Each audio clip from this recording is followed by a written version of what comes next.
The innocent mistake. Marina landed at JFK on a grey morning.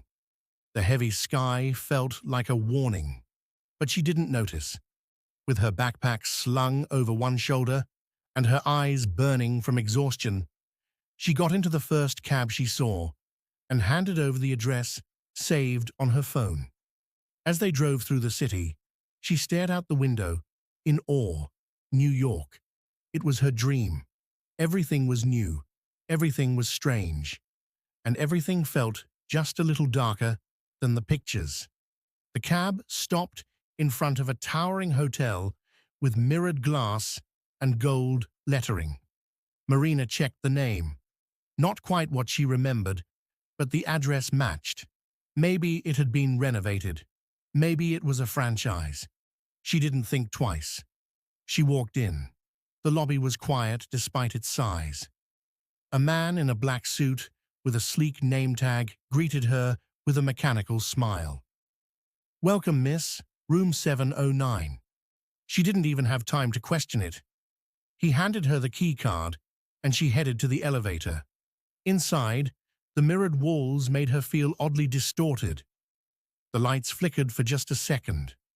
Probably just jet lag, she told herself. The 7th floor was strange. Faded red carpets, old paintings on the walls, a buzzing sound in the distance, like faulty wiring. Marina walked down the long hallway, her footsteps muffled by the carpet. She stopped in front of room 709. She tapped the key card. A beep. Green light.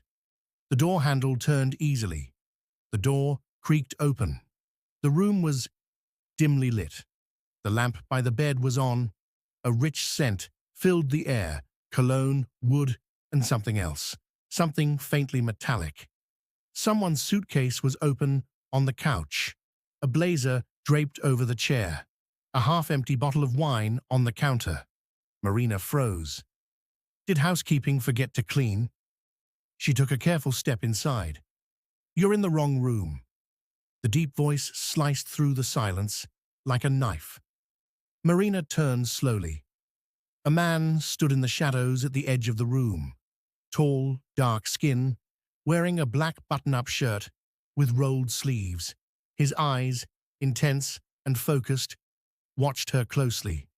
Her heart slammed against her chest. "I'm so sorry. They gave me this number at the front desk. It's okay." He raised his hands, calm, unthreatening. "Relax, sit down.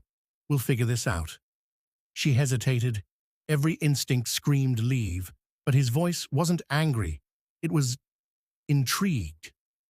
Marina stepped in slowly, not taking her eyes off him.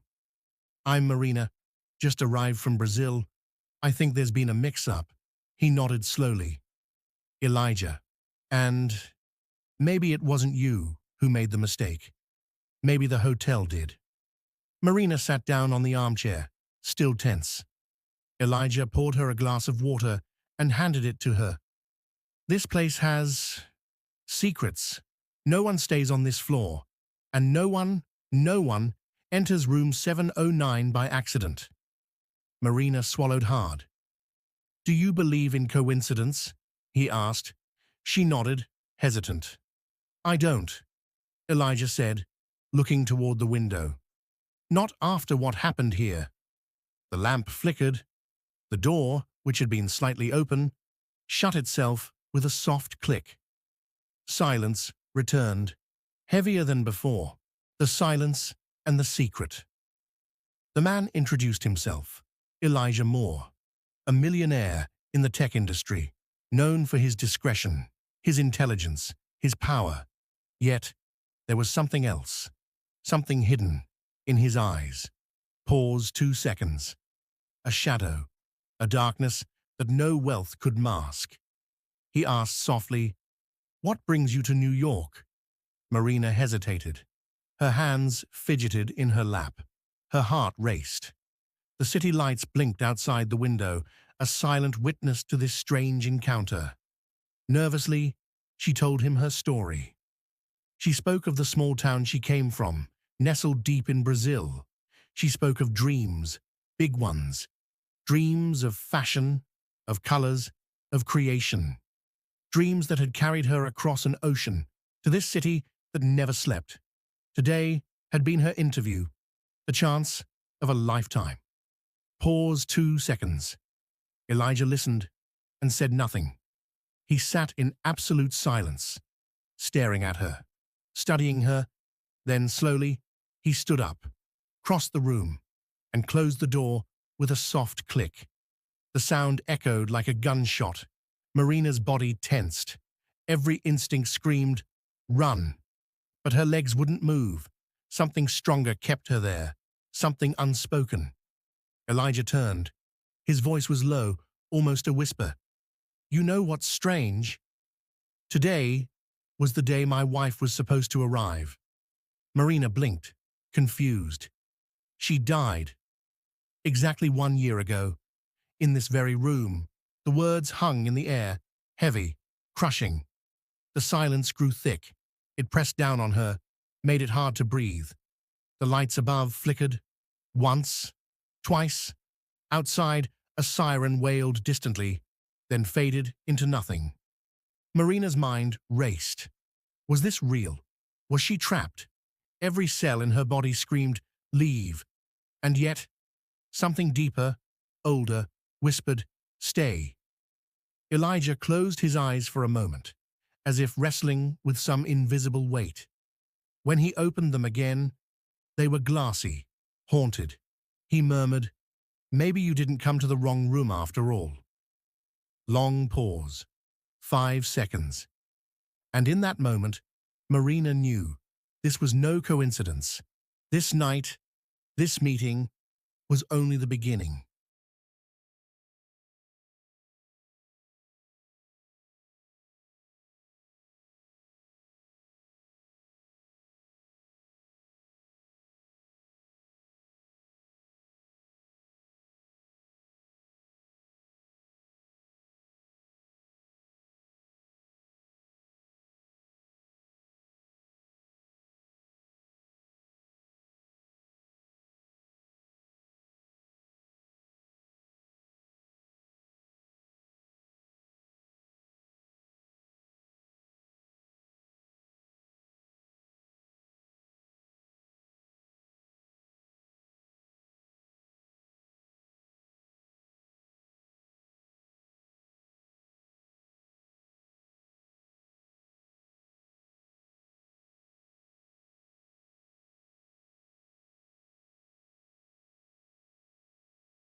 The unexpected gift.